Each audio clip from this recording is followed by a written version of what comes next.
আমার বউ রোজ ফেসিয়াল করার নাম করে পার্লারে যেত, আর 4 ঘন্টা পরে যখন ফিরত তখন তাকে দেখতে খুব সুন্দর লাগতো। একদিন মুখোশ পরে আমিও পার্লারে চলে গেলাম। যে দৃশ্য আমি দেখেছিলাম সেটা দেখে তো আমার মাথায় আকাশ ভেঙে পড়ে। কারণ আমি আমার বউ রিয়াকে অনেক ভালোবাসতাম, কিন্তু আমি তাকে কখনো বলতে পারতাম না। কিন্তু তার জন্য আমার মনে অনেক ভালোবাসা ছিল। আমি কি করে জানাবো যে সে আমার সাথে এমন করবে? যে কাজ রিয়া আমার সাথে করেছিল তাতে আমার পায়ের তলার মাটি সরে যায়। আমি আমার বউকে অনেক ভরসা করতাম। আমার মনে হতো রিয়া কোনো দিন আমার ভরসা ভাঙবে না। রিয়া শিক্ষিত মহিলা ছিল, আর সে সুন্দরীও ছিল। সে অনেক মডার্ন ছিল। যখন সে আমার বাড়িতে বিয়ে হয়ে আমার বউ হয়ে আসে, রিয়ার মধ্যে আমি সেই সব গুণ দেখতে পেতাম না যা আমি আমার বউয়ের মধ্যে চাইতাম। কিন্তু রিয়া একটা ভুল পদক্ষেপ আমার জীবন নষ্ট করে দিয়েছিল। আমার 4 বোন ছিল, আর আমি তাদের একমাত্র ভাই ছিলাম। আমার সব বোন আমার থেকে ছোট ছিল। তারা পড়াশোনা করত। যেহেতু আমার বোনেরা আমার থেকে ছোট ছিল, তাই মা আমার বিয়ে করিয়ে দিয়েছিল। কারণ আমার বোনেরা বিয়ের জন্য এখনও ছোট ছিল, আর আমার বিয়ের বয়স হয়ে গিয়েছিল। মা এমন একটা মেয়েকে নিজের বাড়ির বউ বানাতে চেয়েছিল যে সংসারের সব দায়িত্ব সামলাতে পারবে। কারণ মায়ের বয়স হয়ে গিয়েছিল, সেই জন্য আমাদের বাড়িতে একজন বুদ্ধিমতী বউয়ের প্রয়োজন ছিল। আমাদের বংশে তো অনেক মেয়ে ছিল, কিন্তু তারা কেউই সংসারী ছিল না। এই রকম মেয়ে আমি ঠিক পছন্দ করতাম না। আমার বউ রিয়া অনেক বুদ্ধিমতী ছিল। আমার বউ রিয়া পুরো সংসার খুব ভালো করে সামলে রাখতে পারত, আর আমার বোনেরা পড়াশোনা করত। সেই জন্য রিয়া তাদেরও খেয়াল রাখত। রিয়া আসার আগেই আমার বোনেরা সংসারের কাজের চাপে ঠিক করে পড়াশোনা করতে পারতো না। কিন্তু যবে থেকে রিয়া এসেছে তবে থেকে আমার বোনেরা মন দিয়ে পড়াশোনা করতে পারে। রিয়া আসার পর আমার জীবন স্বর্গ হয়ে গিয়েছিল। রিয়া আমার মায়ের অনেক খেয়াল রাখতো। আমি রিয়াকে অনেক ভালোবাসতে শুরু করি। একে তো রিয়া অনেক সুন্দর ছিল, তার ওপর আমার বাড়িটাকে স্বর্গ বানিয়ে দিয়েছিল। আমি রিয়াকে এতটাই ভালোবাসতাম যে লোকে দেখে হিংসা করত, আর ভাবতো আমি কেন রিয়াকে এত ভালোবাসি। আমি অনেক ভালো ঘরের ছেলে ছিলাম, আর অনেকের আশা ছিল যে আমার সাথে তাদের মেয়ের বিয়ে দেবে। কিন্তু আমার বংশের মেয়েরা অন্যরকম ভাবনার মেয়ে ছিল। আমি একদম পছন্দ করতাম না। আমি একজন ভালো এবং শান্ত মেয়ে চাইতাম। সবাই আমার আর রিয়ার ভালোবাসা দেখে হিংসা করত, কারণ আমি রিয়াকে কোনো কাজে বাধা দিতাম না। আমার আত্মীয়রা বলতো আমি আগে এমন ছিলাম না, কিন্তু রিয়ার সাথে বিয়ে হওয়ার পর আমি এমন হয়ে গিয়েছিলাম। আমি আর রিয়া একে অপরকে অনেক বেশি ভালোবাসতাম। আমি রিয়াকে অনেক বেশি ভরসা করতাম। যেভাবে রিয়া আমার সংসারে তাকে সামলে রেখেছিল, আমি সবসময় চেষ্টা করতাম তাকে খুশি রাখার। রিয়া সব দিক থেকে পারফেক্ট ছিল। এমন মনে হতো যেন ভগবান রিয়াকে আমার জন্যই বানিয়েছিল, কারণ সে সব কাজ আমার মনের পছন্দ মতোই করতো। আর সে একটু মডার্ন মহিলা ছিল। আমি তাকে কখনো কোনো জিনিসে ভুল বুঝিনি, কারণ সে ঘরের মধ্যে থেকে সমস্ত ফ্যাশন করত। রিয়া রোজ সকালে ঘুম থেকে উঠে সব বোনেদের স্কুল পাঠিয়ে ঘরের সব কাজ করত। আমার ব্যবসা খুব ভালো ছিল। আমার কাজে অনেক চাকর ছিল। আমার কাজের সমস্ত দায়িত্ব আমার চাকররাই সামলাতো। আমি খুব একটা কাজে যেতাম না। আমি শুধু তাদের দিকে লক্ষ্য রাখতাম। সেই জন্য বেশিরভাগ সময় আমি রিয়ার সাথে বাড়িতেই থাকতাম। আমি আর রিয়া মাঝে মাঝে বাইরে খাবার খেতে যেতাম, কারণ বাড়িতে আমার বোনেরা থাকতো। আমাদের যখনই একলা সময় কাটানোর হতো, আমরা বাইরে খাবার খেতে চলে যেতাম। আমি রিয়াকে সব সময় খুশি রাখার আপ্রাণ চেষ্টা করতাম। একদিন মায়ের শরীর খারাপ হয়ে যায়, তাই এই দিনগুলোই রিয়া মায়ের খেয়াল রাখতো। আমার মনে হতো রিয়া আজকাল একটু বেশি কাজের প্রেশার নিচ্ছে। এই সময় আমি যদি ঘরে থাকতাম তো রিয়াকে সাহায্য করে দিতাম ঘরের কাজে। না জানি কোনো একবার আমার নজর রিয়ার দিকে চলে যেত। একদিন আমি রিয়ার সাথে ঘর পরিষ্কার করছিলাম, তখন কিছু আত্মীয় মায়ের খবর জানতে আসে। তারা আমাকে ওই অবস্থায় দেখে আমাকে নিয়ে মজা করে, কিন্তু তাতে আমার খুব একটা কিছু যায় আসে না। রিয়াকে সাহায্য করলে আমার ভালো লাগতো, কারণ রিয়া আমার জীবন খুব ভালো করে গুছিয়ে দিয়েছিল। সেই জন্য আমি রিয়ার খেয়াল রাখতাম। কিছুদিন ধরে রিয়ার ইচ্ছা ছিল যে সে পার্লারে যেতে চায়। রিয়া আমাকে বলতো যে সে বিয়ের আগে মায়ের বাড়িতে পার্লারে যেত, কিন্তু আমি এইসব পছন্দ করতাম না। রিয়া আমাকে একবার এই কথা বলায় আমি তাকে বারণ করে দিই, কিন্তু রিয়া যখন অনেক জোর করে তখন আমি বলি, তোমার যখন ইচ্ছা তুমি যেতে পারো। আমি রিয়াকে মন থেকে ভরসা করতাম, তাই আমি তার সব ইচ্ছা পূরণ করার চেষ্টা করতাম। আমার অনুমতি দেওয়ার পর পরের দিনই রিয়া পার্লারে চলে যায়। রিয়া 4 ঘন্টা পরে ফিরে এসেছিল। যখন রিয়া ফিরে এসেছিল তখন সে আগের থেকে দেখতে বেশি সুন্দর লাগছিল। আমি তো রিয়াকে দেখে চমকে যাই। আমার রিয়াকে দেখে অনেক ভালো লেগেছিল। আমি রিয়ার অনেক প্রশংসা করি। আমাদের বিয়ের 1 বছর হয়ে গিয়েছিল, কিন্তু এখনও পর্যন্ত আমাদের কোনো সন্তান ছিল না। কিন্তু আমরা এই ব্যাপারে খুব একটা চিন্তিত ছিলাম না। আমি আর আমার মা আজ পর্যন্ত কখনো রিয়ার ওপর কোনো সমস্যা আসতে দিইনি। আমি কখনো তাকে সন্তানের জন্য জোর করিনি। আমি কখনো চাইতাম না যে রিয়া কখনো দুঃখ পাক। আমি তাকে কখনো কোনো কষ্ট দিতাম না। আমি তার অনেক খেয়াল রাখতাম। রিয়া আর আমি অনেক খুশিতে জীবনযাপন করছিলাম। আমি রিয়ার সব আবদার রাখতাম। আমি রিয়াকে প্রত্যেক মাসে নিজের বোনেদের সাথে শপিং করাতে নিয়ে যেতাম। রিয়ার বাড়ির লোক রিয়ার ভাগ্যের ওপর প্রশংসা করত। আর এই ব্যাপারে কোনো সন্দেহ ছিল না যে আমি রিয়ার জন্য নিজের অনেক স্বভাব বদলে ফেলেছিলাম। আমি মডার্ন মহিলা পছন্দ করতাম না, কিন্তু রিয়া সেই রকমই মেয়ে ছিল। কিন্তু আমি কখনো তাকে কিছু বলিনি। যেটা আমার খারাপ লাগতো সেটা আমি রিয়াকে বারণ করে দিতাম করতে। রিয়াকে ভালোবাসতাম, কিন্তু আমার রাগ একটু বেশি ছিল। এই কিছুদিন আমার কাজের চাপ থাকায় আমার কাজে যেতে হতো। আমি কাজে বেরোনো বলে সকালে জলখাবার খাচ্ছিলাম, তখন আমাকে রিয়া বলে যে সে আবার পার্লারে যেতে চায়, কিন্তু সে তো কিছুদিন আগেই পার্লার থেকে ঘুরে এসেছিল। আমি রিয়াকে বললাম, কিছুদিন আগেই তো তুমি গিয়েছিলে, এখন আবার পার্লারে যাওয়ার কী দরকার? রিয়া জানতো যে আমি বিনা কারণে কোনো কাজ করা পছন্দ করতাম না। আজ আমি আবার রিয়াকে বারণ করে দিই, কিন্তু যখন আমি রাতে কাজ থেকে বাড়ি ফিরি তখন রিয়া একটু অদ্ভুত মুখ করে রেখেছিল। আমি রিয়ার সাথে কথা বলার চেষ্টা করি, কিন্তু রিয়া কোনো কথা বলেনি। আমি বুঝতে পেরেছিলাম যে রিয়া কেন এরকম করছে, কারণ আমি রিয়াকে পার্লারে যেতে বারণ করে দিয়েছিলাম। আমি চাইতাম যে রিয়া কোনো কারণে কষ্ট পাক। আমি রিয়াকে উদাস দেখে তাকে বলি যে পরের দিন পার্লারে যেতে পারে। এই কথা শুনে রিয়া অনেক বেশি খুশি হয়ে যায়।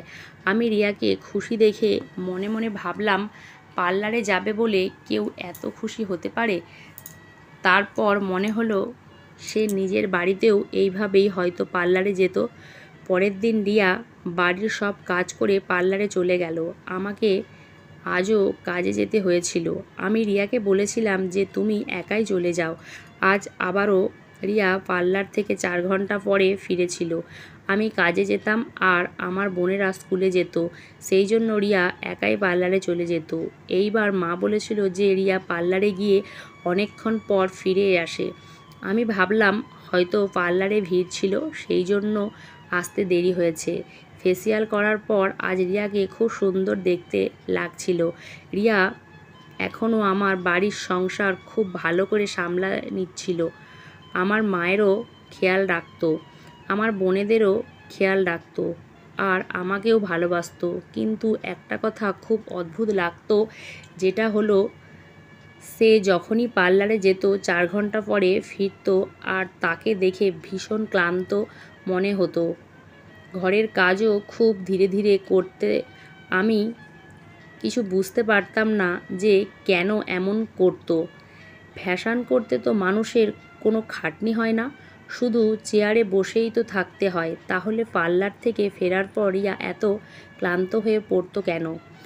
আমার বড় ব্যবসা ছিল, আমি বেশিরভাগ সময় ঘরে থাকতাম, কারণ আমার কাজ বেশিরভাগ চাকররা দেখাশোনা করত। আমি এটা অনেকবার লক্ষ্য করেছি যে রিয়া যখনই ফেসিয়াল করে আসতো, তখন সে বাড়ির কাজও ঠিক করে করতে না। আমি ভাবলাম মানুষ তো ক্লান্ত হয়ে যায়, আর রিয়া তো সারাদিন কাজ করে, রিয়াও তো মানুষ, হয়তো ক্লান্ত হয়ে যায়, সে তো ভগবান নয়। আমি রিয়াকে অনেক বেশি ভালোবাসতাম। রিয়া এত সুন্দর হয়ে যাচ্ছিল যে আমি এত তাকে ভালোবেসে ফেলেছিলাম। একবার আমরা কোনো আত্মীয়দের বিয়েতে গিয়েছিলাম, সেখানে সবাই আমার বউয়ের দিকে ঘুরে ঘুরে দেখছিল। সবাই বলল, তুমি তো ভীষণ সৌভাগ্যবান, তুমি এত সুন্দরী বউ পেয়েছো। সবাই আমাদের দেখে হিংসা করতো আর ভাবতো আমি কীভাবে রিয়াকে এত ভালোবাসি, আমি কেন রিয়াকে পায়ের তলায় কেন রাখি না, আমি রিয়াকে কেন এত ভালোবাসি। সবাই বলতো আমি রিয়াকে মাথায় তুলে রেখেছি। সবাই আমায় বোঝাতো যে বউকে এত ভালোবাসা দিলে বউ মাথায় উঠে নাচবে, কিন্তু আমি কারুর কথা কোনো কান দিতাম না, আর রিয়াকে সবসময় একই রকম ভালোবাসতাম। জীবন এইভাবে আনন্দে চলছিল। আমরা সবাই নিজের বাড়িতে অনেক খুশি ছিলাম। কিন্তু কিছুদিন পর রিয়া আবার একটি অদ্ভুত আবদার করলো। রিয়া বলল, কিছুদিন আগে পার্লারের মেয়েটা আগেরবার ঠিক করে আমায় ফেসিয়াল করে দেয়নি, আমি আবার ফেসিয়াল করতে যেতে চাই। এই কিছুদিন আমার কাজের চাপও বেশি ছিল। আমি রিয়াকে জিজ্ঞাসা করলাম, তুমি কি একা চলে যেতে পারবে? রিয়া বলল, চিন্তা করো না, আমি ঠিক চলে যেতে পারবো। আমি ভাবলাম তার যখন ইচ্ছা সে যাবে, তা যাক। পরের দিন সে পার্লারে চলে গেল। আমি যখন বাড়ি ফিরি তখন মা বলে যে রিয়া আজকে অনেক দেরি করে পার্লার থেকে বাড়ি ফিরেছে। আমি রিয়াকে জিজ্ঞাসা করলাম, এত দেরি কেন হলো? রিয়া বলল, আমি শহরের সবথেকে বড় পার্লারে গিয়েছিলাম, সেখানে অনেক ভিড় ছিল, সেই জন্য দেরি হয়ে গেছে। আর এই কথা একদম ঠিক ছিল, সেটা অনেক নামকরা পার্লার ছিল, সেখানে অনেক ভিড় হতো। আমি রিয়াকে বললাম, আচ্ছা ঠিক আছে। পার্লার থেকে ফিরে আসার পর রিয়াকে অনেক সুন্দর দেখতে লাগছিল, কিন্তু অদ্ভুত কথা, এইবার যখন সে পার্লার থেকে ফিরে এসেছিল তখন তাকে দেখতে অনেক বেশি ক্লান্ত আর রুক্ষ লাগছিল দেখতে। আজ রাতে রিয়া আমাকে বলে যে সে তাড়াতাড়ি ঘুমিয়ে পড়বে, কারণ তার ভীষণ ঘুম পাচ্ছে। তারপর সে তাড়াতাড়ি ঘুমিয়ে পড়ে। যেই দিন সে পার্লারে যেত সেই দিনই সে তাড়াতাড়ি শুয়ে পড়ত। আমাকে রিয়ার এই কথা ভীষণ আশ্চর্য করে যে এখন রিয়া প্রায় প্রতিদিনই পার্লারে যেতে চাইতো। আমি রিয়াকে জিজ্ঞাসা করলাম, এমন কি আছে যে তোমাকে রোজ পার্লারে যেতে হবে? আর তুমি তো জানো এইসব আমার একদম পছন্দ নয়। রিয়া খুব ভালো করে জানতো আমি একজন সাধারণ মানুষ। আমি রিয়াকে পৃথিবীর সব খুশি দিতে চাইতাম, কিন্তু সম্মানের সাথে। আমি কখনোই আপোস করতাম না। আমি তাকে কড়াভাবে নির্দেশ করে দিই যে সে কোথাও যাবে না। সেই দিনের পর থেকে আমার আর রিয়ার মধ্যে ঝগড়া লড়াই শুরু হয়ে যায়। আমাদের মাঝে দূরত্ব তৈরি হতে থাকে। আমি অনেক বেশি চিন্তিত হয়ে পড়ি। কি এমন দরকার থাকতো পার্লারে রিয়ার, যে পার্লারে যাওয়া নিয়ে রিয়া আমার সাথে ঝগড়া শুরু করে দেয়? আমি ভাবলাম রিয়া আমার এক কথাতে যখন রেগে যায়, তবে আমি এই কথার ব্যাপারটাই শেষ করে দেব। যতই হোক রিয়া আমার বউ ছিল, সে আমার সব কথা শুনতো, আমার মায়ের খুব ভালো করে খেয়াল রাখতো। আমারও কিছু দায়িত্ব থাকে যে তার স্বপ্ন পূরণ করব। পরের বার যখন রিয়া পার্লারে যাওয়ার কথা বলে তখন আমি হ্যাঁ করে দিই। আমি বললাম, ঠিক আছে, তোমার যখন ইচ্ছা করবে তুমি তখন পার্লারে চলে যেও, কিন্তু তাড়াতাড়ি ফিরো।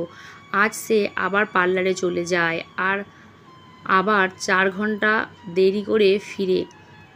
কিন্তু চিন্তার ব্যাপার এই কথা ছিল যে রিয়াকে আজকেও ভীষণ ক্লান্ত লাগছিল। আমি কিছুতেই বুঝতে পারছিলাম না যে রিয়া যখনই পার্লার থেকে ফিরে আসে তখনই কেন ক্লান্ত লাগে, আর রিয়া কেনই বা পার্লারে যাওয়ার জন্য এত জেদ করে। আমার মনে রিয়ার জন্য এক অদ্ভুত সন্দেহ শুরু হয়। আমি বুঝতে পারছিলাম না যে কি করা উচিত। আমার মনে হতো এই সব আমার মনের ভুল, কিন্তু যখন একই কাজ বারবার হতে থাকে তখন আমার মনের মধ্যে আসা সন্দেহ সত্যি বলে মনে হতে থাকে। কারণ যে দিন রিয়া পার্লারে যেত সেই দিন বাড়ির দিকে কোনো মন থাকতো না। প্রথমে রিয়া আমাদের খুব ভালো করে খেয়াল রাখতো, কিন্তু এখন রিয়ার মধ্যে অনেক পরিবর্তন হতে শুরু করে। সে এখন আর আগের মতো নেই। এই কথাগুলোই আমাকে সব সময় চিন্তায় ফেলতো। আমার মনে রিয়াকে নিয়ে অনেক উল্টোপাল্টা চিন্তা আসতে শুরু করে। আমার মাথা সহ্য শক্তির বাইরে চলে যাচ্ছিল। আমি রিয়াকে এই ব্যাপারে কিছু বলিনি, কিন্তু এই কথা আমাকে ভেতরে ভেতরে অনেক কষ্ট দেয়। আমি বুঝতে পারছিলাম না যে রিয়া আসলে কি করেছিল। তার ধ্যান আমার বাড়ি থেকে কেন সরে গিয়েছিল। কিছুদিন পরে রিয়া আমাকে আবার বলে যে সে পার্লারে যেতে চায়। আমি বলি ঠিক আছে, তুমি যেতে পারো। আমি তার সাথে কোনো রকম ঝগড়া করিনি, কারণ আমি চাইছিলাম না যে আমাদের মধ্যে ঝগড়া হোক। কারণ এর আগে রিয়া শুধু পার্লার যাওয়ার জন্য আমার সাথে ঝগড়া করেছিল। আমি রিয়াকে পার্লারে যেতে বারণ করতে পারিনি। পরের দিন রিয়া আবার পার্লারে গিয়ে 4 ঘন্টা পরে ফেরে। আমি জিজ্ঞাসা করলাম রিয়া শুধু ফেসিয়াল করতে এত দেরি কেন হলো। রিয়া আমাকে উঁচু গলায় বলে সেখানে অনেক ভিড় হয়।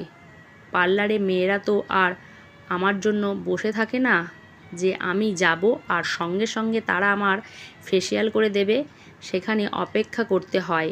সেই পার্লারের অনেক নামডাক, সবাই সেখানে যায়, সেখানে ভিড় হয়। সেই পার্লারের সেখানে যাই। রিয়া আজ যেভাবে কথাগুলো বলছিল তাতে রিয়ার ওপর আমার সন্দেহ হয়। এখন রিয়ার ওপর থেকে আমার ভরসা উঠে যাচ্ছিল, কারণ আমি জিজ্ঞাসা করলে রিয়া রেগে রেগে উত্তর দিত। আমার বাড়ির দিকে সে আর আগের মতো নজর দিত না। পার্লারের জন্য আমার আর রিয়ার মধ্যে ভীষণ ঝগড়া হতে শুরু করে। আমি মাঝে মাঝে মনে হতো রিয়াকে বলি যে তুমি আমার সাথে এইভাবে ঝগড়া করার থেকে ভালো নিজের বাড়ি চলে যাও, কিন্তু আমি রাগের মাথায় কোনো সিদ্ধান্ত নেওয়ার আগে ঠান্ডা মাথায় ভাবি যে আগে আমার সব কিছু জানা দরকার। আমি যা সন্দেহ করছি সেটা আদেও সত্যি কিনা। রিয়া আমাকে এমনই এক জায়গায় দাঁড় করিয়ে দিয়েছিল। আমি মনে মনে সিদ্ধান্ত নিই যে আমি এটা জেনেই ছাড়ব যে আমার বউ পার্লারের নাম করে কোথায় যায়। আজকাল আমার বাড়ির আর আগের মতো কোনো খেয়াল রাখে না। আমি সিদ্ধান্ত নিই এইবার যখন রিয়া পার্লারে যাওয়ার কথা বলবে আমি তাকে অনুমতি দিয়ে দেব, কিন্তু আমি তার পিছু করব যাতে আমি সত্যিটা জানতে পারি। আর হলেও তাই। রিয়া কিছুদিন পর আবার পার্লারে যাওয়ার কথা আমাকে বলে, আর বলে যে সে ঘরের সব কাজ করার পরেই পার্লারে যেতে চায়। আমি রিয়াকে অনুমতি দিয়ে দিই। আমি বাড়িতেই ছিলাম, আর রিয়া বাড়ির সব কাজ করে পার্লারে ফেসিয়াল করার জন্য বেরিয়ে, আর আমি তার পিছু পিছু বাড়ি থেকে বেরিয়ে গেলাম। আমি রিয়ার পিছু করতে থাকি। রিয়া পার্লারের দিকেই যাচ্ছিল। সেখানে যাওয়ার জন্য সে বাড়ি থেকে বেরিয়েছিল। কিছুক্ষণের মধ্যে রিয়া পার্লারে পৌঁছে গেল। রিয়া পার্লারের ভেতরে চলে গেল। সে পার্লারে অনেকটা বড় ছিল, আর রিয়া তার ভেতরে কোনো একটা ঘরে চলে গেল। আমি পার্লারের দরজার সামনে দাঁড়িয়ে গেলাম। তারপরে যে দৃশ্য আমি দেখেছিলাম সেটা দেখে আমার মাথায় আকাশ ভেঙে পড়ে। আমি তো নিজের চোখ আর কানকেই বিশ্বাস করতে পারছিলাম না। আমি রিয়াকে অনেক বিশ্বাস করতাম, কিন্তু রিয়া তো আমার সব ভরসা বিশ্বাস এক ঝটকায় ভেঙে দিল। আমি যা দেখছিলাম, যা কিছু শুনছিলাম তাতে আমি আমার উল্টে ফিরে আসি।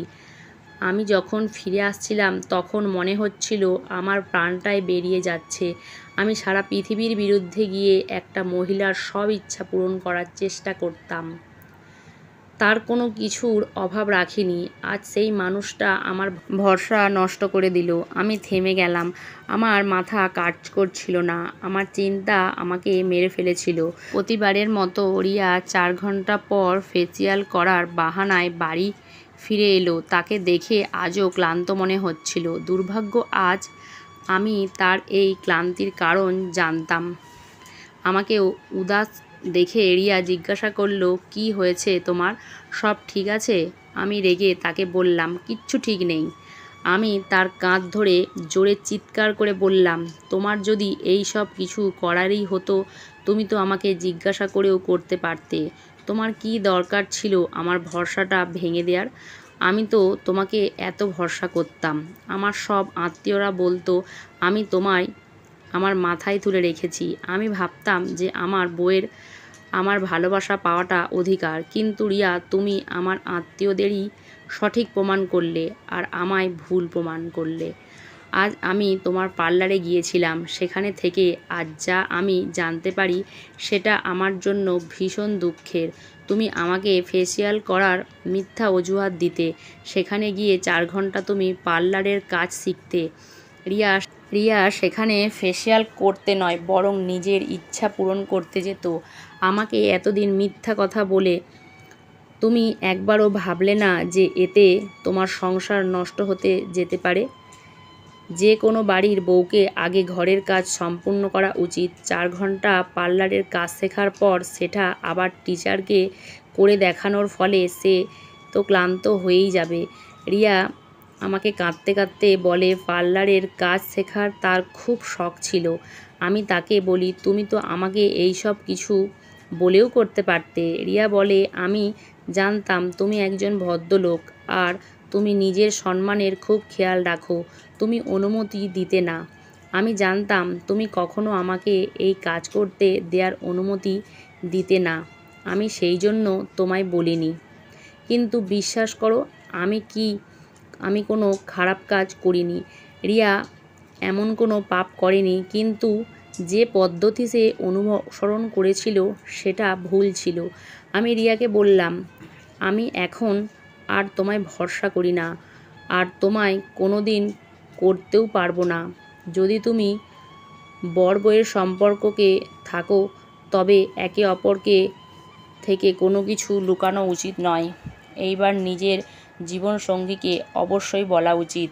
পৃথিবীতে সবথেকে ভালো এবং সবথেকে পুরনো সম্পর্ক বউ বরের। বর বউয়ের মধ্যে কোনো রকম লুকিয়ে রাখা কথা সন্দেহ সৃষ্টি করে, আর যার জন্য অনেক সংসার নষ্ট হয়ে যায়।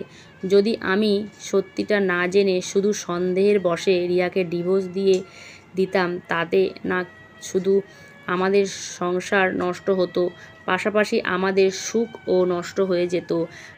আমি রিয়াকে ক্ষমা করে দিই, কিন্তু আমি এখন আর আগের মতো ভরসা করতে পারি না। আর এর জন্য রিয়া নিজেই দায়ী ছিল, কিন্তু সে তো আমার বউ ছিল। আমি আজও তাকে অনেক ভরসা করি আর ভালোবাসি। কোথাও না কোথাও আমার রাগ ও এর জন্য দায়ী ছিল। যদি আমার এত রাগ না হতো তবে হয়তো রিয়া আমাকে ভয় না পেয়ে সব কথা বলতো। আমি রিয়াকে ক্ষমা করে দিই। এখন আমরা নিজের সংসারে অনেক খুশি এবং অনেক শান্তিতে জীবনযাপন করছি। বন্ধুরা, আমাদের এই গল্পটি যদি ভালো লাগে থাকে লাইক, কমেন্ট, শেয়ার ও সাবস্ক্রাইব করে আমাদের সাথেই থাকবেন। ধন্যবাদ। সবাইকে ভালো থাকবেন।